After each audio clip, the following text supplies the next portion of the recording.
আরবি বছরের শেষ মাসে মুসলিম বিশ্বের সর্ববৃহৎ মিলন মেলাও সমাপ্তির অপেক্ষায়।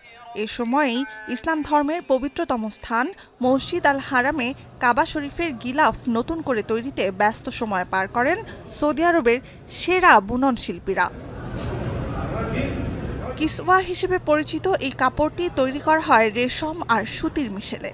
প্রতি বছর হজ শেষে কাবা ঘরের কিসওয়া পরিবর্তনের রীতি চলে আসছে হাজার বছর ধরে। হজ শেষে কাবার পুরনো গিলাফ কয়েক টুকরো করে কেটে উত্তরাধিকার সূত্রে বিভিন্ন ব্যক্তি ও ধর্মীয় প্রতিষ্ঠানকে দান করা হয়।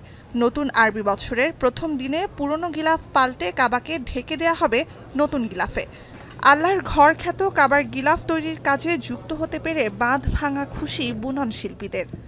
ولله الحمد والمنة. الحمد لله هذه نعمة من الله سبحانه وتعالى أنعم علينا هذه النعمة وكرمنا بهذا البيت. نعمل الشيء هذا بكل فخر. স্বাস্থ্য এবং স্বাদের মধ্যে চমৎকার একটা ব্যালেন্স করে পীর প্রিমিয়াম আয়োডাইজড লবণ। 5টি আলাদা কাপড়ে নকশা তোলা শেষে সেগুলো জোড়া দিয়ে তামার আংটা দিয়ে আটকে দেওয়া হয়। কিসওয়া তৈরিতে 670 কেজি ওজনের রেশম কালোতে রাঙিয়ে কাপড় শুকিয়ে এতে ফুটিয়ে তোলা হয় পবিত্র কোরআনের আয়াত। এই বুননের জন্য ব্যবহার করা হয় 21 ক্যারেটের 120 কেজি স্বর্ণ আর 100 কেজি রূপার সুতো।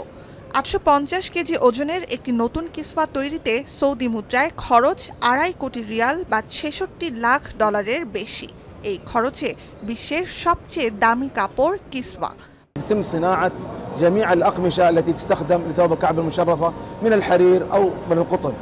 طبعا الآن احنا عند ماكينة النسيج الآلي اللي تعمل ثوب الكعبة المشرف الخارجي. বর্গাকৃতির কাবা হজের মূল আকর্ষণ। প্রতি বছর হজের সময় কাবা তাওয়াফ করেন প্রায় 20 লাখ ধর্মপ্রাণ মুসল্লি। সারা বছরে এ সংখ্যা কত তা হিসাবের বাইরে। কাবায় হাজরে আসওয়াদ হিসেবে পরিচিত কালো পাথরটির প্রতি ধর্মীয় অনুভূতির ইতিহাস ইসলাম ধর্ম প্রতিষ্ঠারও অনেক আগে থেকে। মুসলিমদের বিশ্বাস আদম আলাইহিস সালাম প্রার্থনার জন্য প্রথম যে ঘরটি তুলেছিলেন সেখানেই পরে কাবা নির্মাণ করেন নবী ইব্রাহিম আলাইহিস সালাম। তখন থেকে কয়েক হাজার বছরে এই কাবা পুনর্নির্মিত হয়েছে অনেকবার।